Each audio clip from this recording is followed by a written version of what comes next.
Faites-vous confiance à Michel Barnier dans son action à Matignon? On en parle avec nos deux débatteurs du dimanche. William T, bonjour. Bonjour. Président du think tank Le Millénaire, classé à droite. Nous sommes avec Nicolas Corato, bonjour. Bonjour. Président du think tank Place de la République, classé à gauche. Michel Barnier, tiens, qu'on surnomme Babar. On le découvre dans le Parisien aujourd'hui en France. Je cite un de ses proches. Babar est un mec hyper solide, comme le roi des éléphants. Il garde toujours son calme, on le respecte et il rassure malgré un costume un peu trop large. Est-ce que cette description vous convient, William T? Oui, plutôt. En fait, Michel Barnier, quand on regarde son parcours, c'est quelqu'un qui a évolué, qui n'était pas qui arrivait à des fonctions auxquelles on ne pensait pas qu'il pouvait réussir, le Brexit ou différentes fonctions comme la fonction de commissaire européen. Et là, maintenant, il arrive Premier ministre, alors que finalement, personne ne voulait véritablement gouverner. Vous dites qu'il surprend à chaque fois, en fait. Il surprend à chaque fois et au final, on est plutôt agréablement surpris. Il n'y a pas de moment où on dit, tiens, Michel Barnier était vraiment mauvais, était vraiment nul. Et à chaque fois, il a soit très bien réussi sa fonction, soit il a surpassé par rapport aux attentes. Et je pense que c'est ça le pouvoir, le rôle notamment d'un personnel comme lui, c'est de dépasser les attentes qu'on a de lui. Globalement, qu'est-ce qu'il doit faire? Il doit redresser les comptes après un nombre de dérapages assez important. Il doit essayer de redonner de la crédibilité à la parole publique qui a été certes dépassée notamment ces dernières années. Et surtout, il doit retrouver et combattre la chose la plus importante et qui explique le résultat des élections législatives, qui est l'impuissance publique française. C'est-à-dire qu'on décide quelque chose, mais c'est jamais mis en exécution. On dit on est très bon dans les constats, on dit qu'il y a des problèmes d'insécurité, mais on n'arrive pas à combattre l'insécurité. On dit qu'on a trop de flux migratoires, mais on n'arrive pas à stopper les flux migratoires. On dit qu'on a une dérive des déficits publics et de la dette, on n'arrive pas à régler les déficits publics et la dette. Je tiens quand même à rappeler qu'on n'a pas présenté un budget à l'équilibre depuis 1974. Et enfin, il doit essayer de faire en sorte de pouvoir renouer et de faire en sorte que la France ne soit plus l'homme malade de l'Europe et qu'elle puisse retrouver son rang à la fois sur la scène européenne et dans le monde pour retrouver une voie originale qui a fait notre singularité depuis l'arrivée au pouvoir du général de Gaulle en 1958. On y revient toujours chez vous, hein, effectivement. Nicolas Corato. Non mais moi je me souviens de Babar, si je ne me trompe. Babar, c'est l'histoire quand même d'un jeune éléphant qui devient plus ou moins dirigeant d'une cour d'opérette dans un discours de carton-pâte où même les rhinocéros qui sont censés être les ennemis sont ridicules. Il y a peut-être un peu de ça dans le personnage de Michel Barnier, c'est-à-dire cet homme qui revient du passé dans le monde d'après, le nouveau monde, et qui nous éclaire finalement sur la fatuité et la vacuité de ce nouveau monde. C'est moi ce que je trouve intéressant avec l'irruption de Michel Barnier, le retour de Michel Barnier sur la scène de France, sur la scène politique française, c'est qu'on voit à quel point la Macronie était une forme d'illusion. Autre formule à lire dans le Parisien aujourd'hui. En France, Emmanuel Macron voulait un parfum de cohabitation et là c'est de l'autre colonne qu'on a sous-entendu. Malgré tout, Michel Barnier rattrape beaucoup de choses. Ben ça pique, je pense que ça pique à l'Élysée et on le lit et on l'entend. Ça pique parce que, encore une fois, le principe de réalité est revenu. Alors, on pouvait se dire que Michel Barnier était la dernière personne à pouvoir revenir.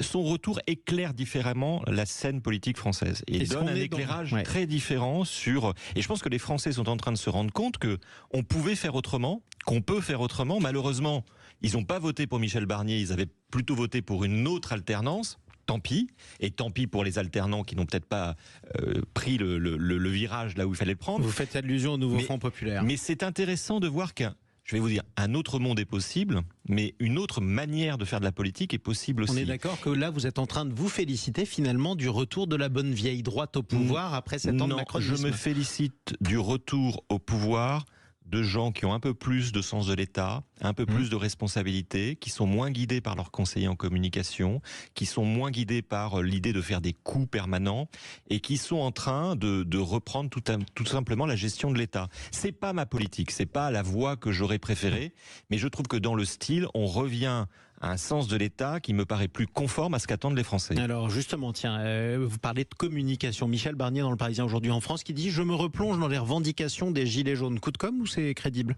Non, je pense qu'il le voit vraiment. On voit bien que tous les problèmes qu'on a connus en France depuis plusieurs années, en fait, n'ont pas été résolus. Pour différentes raisons. Je vous pose cette question, pourquoi? Parce que dire, d'un côté, je me replonge dans les revendications des Gilets jaunes, dont le mouvement est né à cause de la hausse du prix de l'essence, et de l'autre, augmenter les taxes à peu près partout, y compris sur l'énergie, ça manque quand même pas de sel. Non, mais en fait, je pense qu'il y a quand même deux choses à distinguer. C'est-à-dire que on peut reprocher son budget, et moi je trouve qu'il y a des points qui sont problématiques, notamment certaines hausses de taxes qui ne vont pas dans le bon sens, notamment qui réduisent l'attractivité française. Ensuite, après, pour des raisons spécifique, c'est qu'il a été nommé Premier ministre très tardivement, il a pu composer un gouvernement que très tardivement, et en fait vous devez régler un budget, trouver 60 milliards en quelques jours, donc vous ne pouvez pas le faire autrement que de prendre les mesures qui ont déjà été préparées par Bercy et par un ensemble de l'inspection des finances, etc.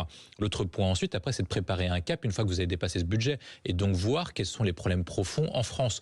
Et je trouve qu'on ne peut pas à la fois dire qu'il y a des technos qui sont déconnectés, enfin en tout cas c'est l'image qu'on peut avoir lui notamment dans ses fonctions européennes, et de l'autre côté qui soit notamment proche et donc qui puisse prendre en compte les différentes revendications. Qu'est-ce qui se passe notamment en France actuellement? On a eu à peu près 3 phénomènes. Le premier, c'était qu'en fait on a eu une politique qui était centrée sur la métropolisation, c'est-à-dire que depuis des années on se concentre sur les grandes métropoles.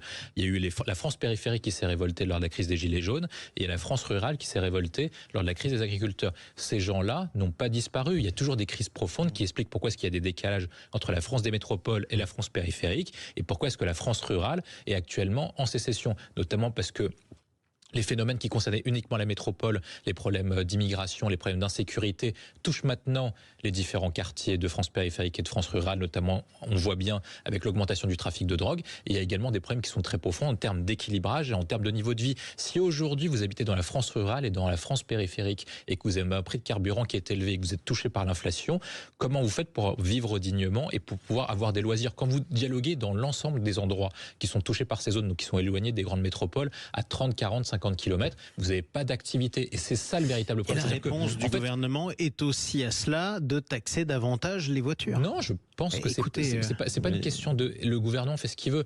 On voit bien dans l'interview de Michel Barnier qu'il y a 2 choses. C'est de répondre à un budget maintenant pour éviter quelque chose qui serait plus grave que ce qu'on est maintenant. C'est ce qu'on appelle un phénomène à la Grèce. Et ensuite, après, il dit très bien qu'il veut donner un cap à partir de décembre. C'est-à-dire que là, on aura le véritable projet de Michel Barnier qui n'est pas celui imposé par les marchés financiers, par Bercy et par les arbitrages faits par Attal, notamment avant qu'il quitte Matignon. Ce que je trouve intéressant dans la référence aux Gilets jaunes que fait Michel Barnier, c'est ce qu'on sent, c'est que Emmanuel Macron n'a pas traité le sujet. D'ailleurs, c'est un énarque qui ne traite pas les sujets. On apprend à l'ENA à jamais traiter le sujet d'examen. C'est-à-dire à toujours esquiver le sujet, toujours le reformuler pour le traiter autrement. Et comment Emmanuel Macron a traité les Gilets jaunes? De 2 manières. En payant les 10 milliards d'euros et à coup de flashball. Avec une répression qui fera école quand même dans les histoires du maintien de l'ordre dans ce pays.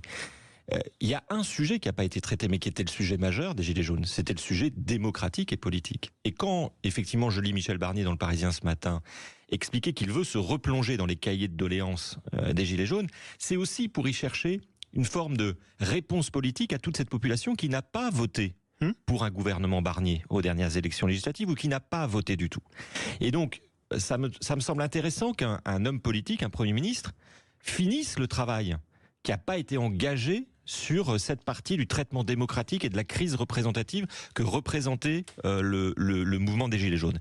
Donc, on peut espérer qu'il y aura certainement peut-être un nouveau souffle démocratique. C'est intéressant de voir un Premier ministre très fragile institutionnellement, qui n'avait pas sa place, entre guillemets, à Matignon, si on prenait le résultat du second tour des élections législatives, et se poser la question de sa propre représentativité et d'aller plonger effectivement dans ses doléances. Donc oui, c'est intéressant, ça montre aussi la fragilité dans laquelle il est aujourd'hui. Et l'humilité peut-être, c'est ça qui manque? Il y a certainement... C'est ça qui manquait, pardon? Alors, je ne vais pas dire que ce gouvernement est un gouvernement qui se caractérise par son humilité. Il a quand même des ministres, notamment M. Retailleau, qui ne sont pas nécessairement synonymes d'humilité.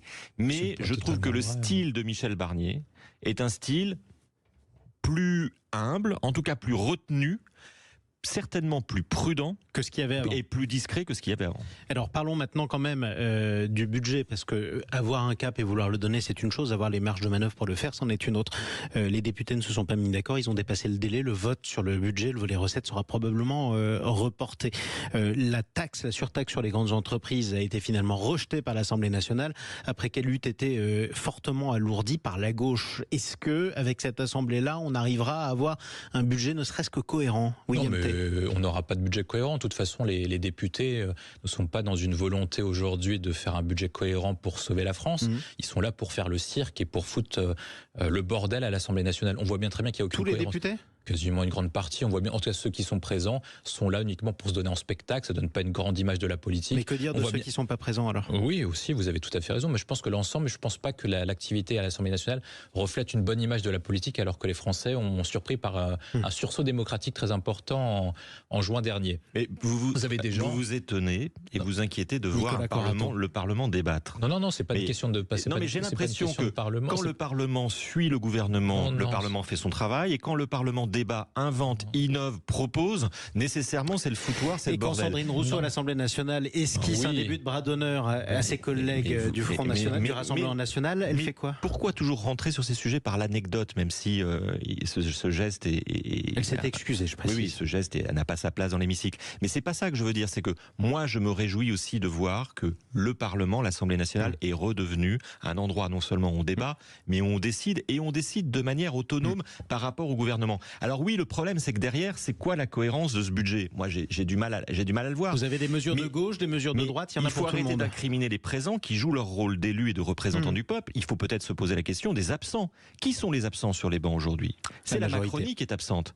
Les députés du président ne sont pas là au moment où on débat de leur budget. Je rappelle que ce budget, initialement, c'est celui de Gabriel Attal. Attention aussi, on parlait du projet de loi de finances de la sécurité sociale. 2200 amendements déposés, une bonne partie, 40% déposés par des députés de la majorité présidentielle des macronistes. Moi je mets tout le monde dans le même sac. Je pense que ça donne pas honneur à la politique quand vous avez des gens qui essayent par amendement de baisser la contribution de la France à l'Union européenne. Ça, c'est le Rassemblement national. Oui, voilà. Ensuite, après, vous avez des gens Pourquoi il ne faut pas le faire ? Non, mais vous n'êtes pas d'accord ? Tout simplement pour une bonne raison, c'est que... Ils disent que tout le monde l'a fait sauf nous. C'est l'argument de Jean-Philippe Tanguy. Non, mais c'est une question d'engagement. C'est-à-dire que nous, on essaie de retrouver de la crédibilité par rapport à notre parole. Si par cas, notamment parce qu'on n'arrive pas...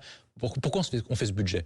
Parce qu'on a promis à nos partenaires européens pour lesquels on est solidaire, parce qu'on a une même monnaie, d'avoir fait un budget à l'équilibre ou de respecter le critère des 3% depuis des années. On n'a pas été foutu de le faire depuis des décennies. Donc aujourd'hui, on essaie de rattraper les pots cassés avec des déficits qu'on dérapé. Mais depuis François Hollande. Depuis François Hollande. Après, merci.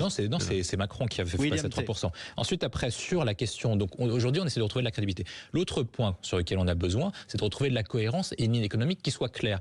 Là, vous avez des gens qui, en fait, essayent de jouer les marioles, qui essayent de retourner dans leur circonscription en disant voilà, moi j'ai fait voter tel texte, mais en vérité ils savent très bien que le texte ne passera pas. Ils veulent juste piéger Barnier pour l'obliger à prendre des positions le plus contradictoires possible. L'objectif d'un budget, c'est de proposer un cap qui soit cohérent, une stratégie économique qui soit cohérente. Là, il n'y en a pas dans la mesure où en fait vous avez une assemblée qui en fait propose des textes qui sont contradictoires les uns avec les autres. Donc on est d'accord qu'on va tout droit vers un article 49.3, comme ça personne n'osera censurer le gouvernement, mais personne ne votera le budget. Je pense qu'il y a une autre solution, c'est que le texte ne sera pas voté à l'Assemblée, il passera au Sénat, le Sénat proposera une version, et je pense qu'ensuite après en commission mixte paritaire, là on aura des gens qui seront à peu près raisonnables et qui penseront à l'intérêt général plutôt qu'à leur petite personne. Eh bien on sera avec vous deux pour en redébattre une autre fois sur Sud Radio. Merci Nicolas Corato, fondateur du think tank Place de la République. Merci à vous William T, fondateur du think tank Le Millénaire.